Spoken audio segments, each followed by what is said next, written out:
Let me show in a parable to what extent our nature is enlightened or unenlightened.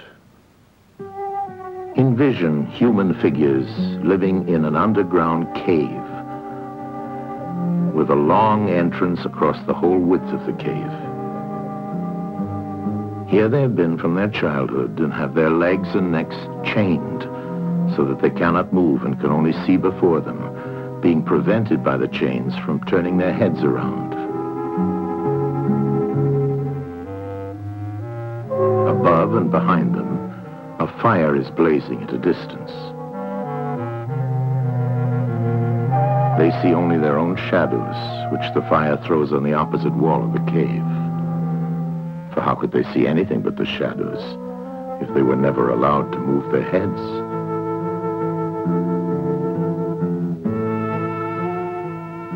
Between the fire and the prisoners, there is a raised way and a low wall built along the way like the screen which puppet players have in front of them, over which they show the puppets. Do you see men passing along the wall, carrying all sorts of articles which they hold projected above the wall?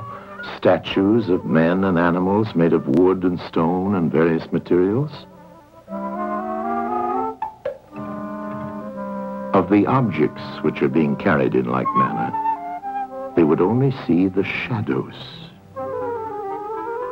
And if they were able to converse with one another, would they not suppose that they were naming what was actually before them?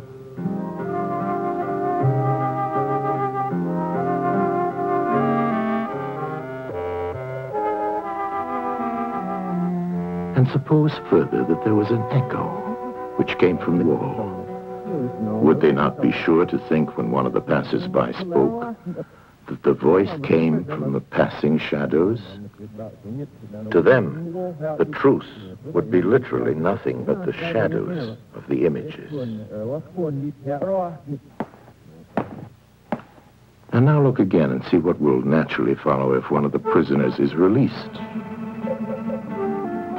At first, when he is liberated and compelled suddenly to stand up and turn his head round and look towards the light, all this would hurt him, and he would be much too dazzled to see distinctly those things whose shadows he had seen before. And then conceive someone saying to him that what he saw before was an illusion, but that now, when he's approaching nearer to reality and his eyes turn toward more real existence, he has a clearer vision. What will be his reply? And you may further imagine that his instructor is pointing to the objects as they pass and requiring him to name them. Will he not be perplexed? Will he not think that the shadows which he formerly saw are truer than the objects which are now shown to him? And suppose once more that he is reluctantly dragged up a steep and rugged ascent and held fast until he is forced into the presence of the sun himself. When he approaches the light, his eyes will be dazzled, and he will not be able to see anything at all of what are now called realities. He will require to grow accustomed to the sight of the upper world.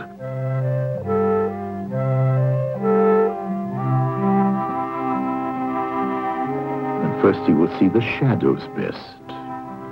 Next, the reflections of objects in the water, and then the objects themselves. Then he will gaze upon the stars and the spangled heavens and the light of the moon. He will see the sky and the stars by night. Last of all, he will be able to see the sun, and not mere reflections of it in the water, but he will see the sun in its own proper place and not in another.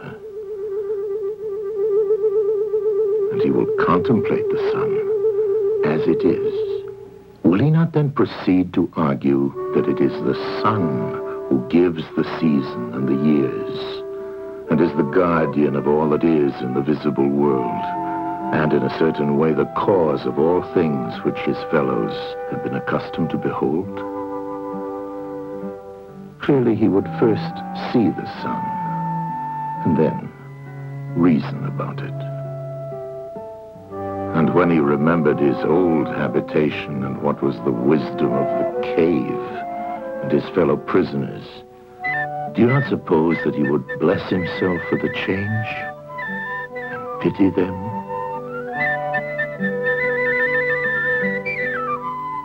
And if they were in the habit of conferring honors among themselves on those who were the quickest to observe the passing shadows, and to remark which of them went before and which followed after, and which were together and who were therefore best able to draw conclusions as to the future, do you think that he would care for such honors and glories, or envy the possessors of them? Would he not say with Homer, "Better to be the poor servant of a poor master, and to endure anything rather than think as they do and live after their manner"? Imagine once more such a one coming suddenly out of the sun to be replaced in his old situation. Would he not be certain to have his eyes full of darkness? And if there were a contest of measuring the shadows, and he had to compete with the prisoners who had never moved out of the den, while his sight was still weak and before his eyes had become steady, wouldn't they all laugh at him and say he had spoiled his eyesight by going up there, and that it was better not to even think of ascending?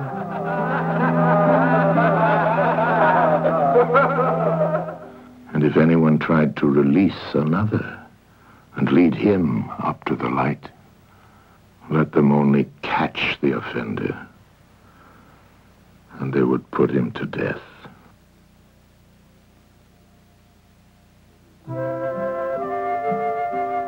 It is the task of the enlightened not only to ascend to learning and to see the good, but to be willing to descend again to those prisoners and to share their troubles and their honors, whether they are worth having or not. And this they must do, even with the prospect of death.